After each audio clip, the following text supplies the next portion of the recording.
Support for this podcast comes from the Central Valley Journalism Collaborative, connecting communities with the resources, infrastructure, and networks to ensure a vibrant local free press. From KVPR in Fresno, this is Central Valley Daily. It's Thursday, September 19th. I'm Elizabeth Arcalian. Coming up, when giant sequoia trees were burned down in Sequoia National Park, a debate began. Should the Park Service plant new sequoia trees? There are environmental groups who say that replanting in wilderness goes against that Wilderness Act because it's intervening. Hear more details in just a few minutes, but first, today's headlines. A Fresno police sergeant was arrested Wednesday on suspicion of attempting lewd acts on a child.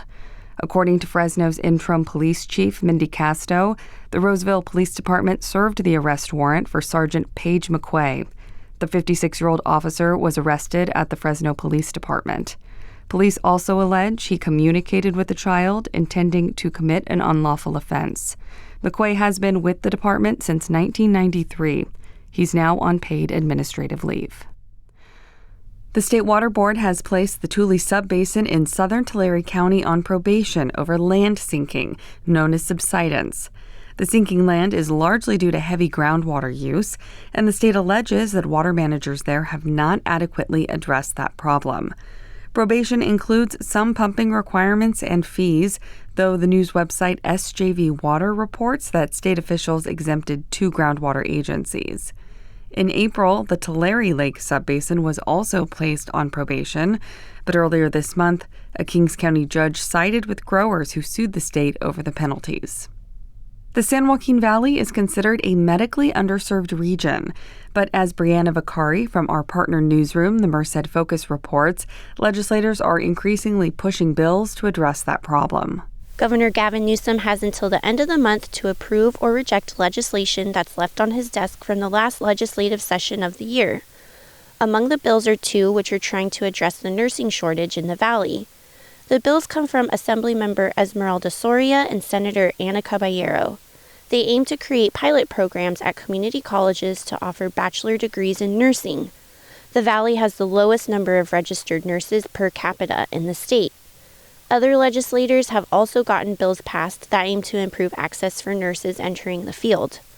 Last week, the governor did approve a bill that makes it easier for licensed physicians from Mexico to practice in the state.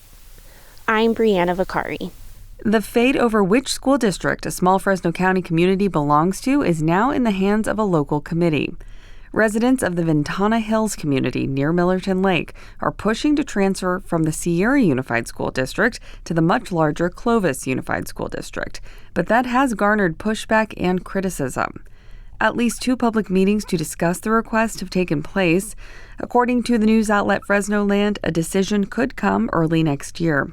Ventana Hills is located in the foothills between the 2 school districts. A new study by UC Davis Health found adults and children in the valley continue to be exposed to pesticides.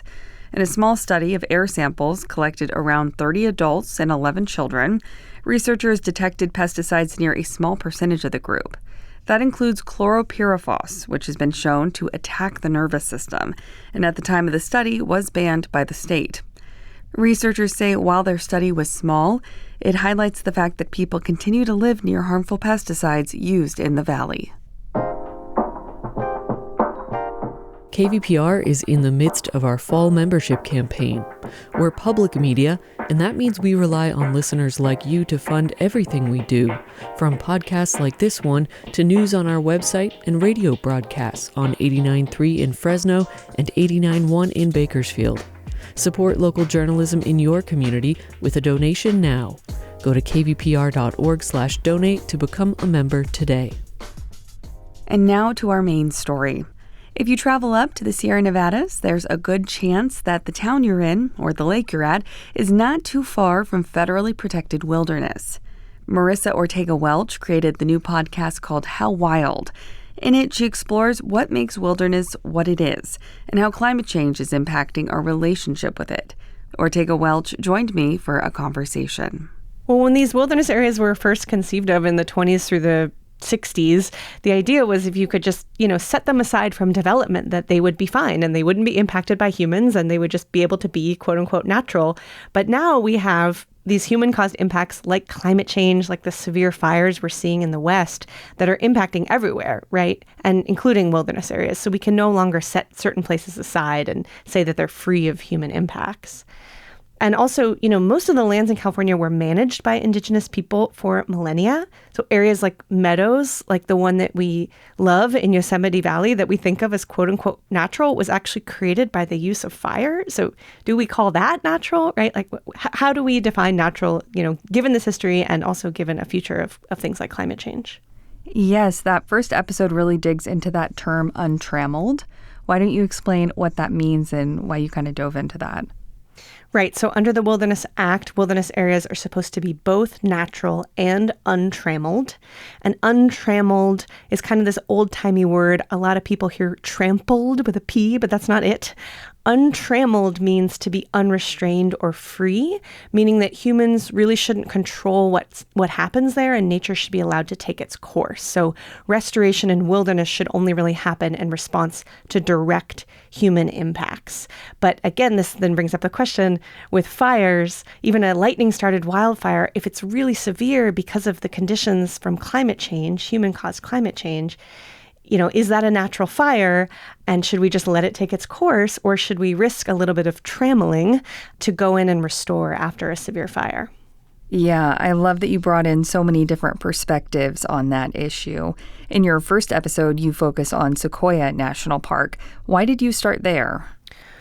Well, there is this debate that's happening right now after the severe fires that Sequoia National Park had in 2020 and 2021. 6 sequoia groves burned so severely that the park and USGS scientists said the groves would likely not regrow on their own. And so the park decided to go in and replant sequoia seedlings in some of those groves to help them recover. But there are environmental groups who say that replanting in wilderness goes against that Wilderness Act because it's trammeling, right? It's intervening. And so there's this debate happening in Sequoia National Park about what to do after these severe fires that I think really encapsulates a debate happening in wilderness areas across the West, right? How much should we intervene given these human impacts like climate change and these big severe fires? And what would interventions look like?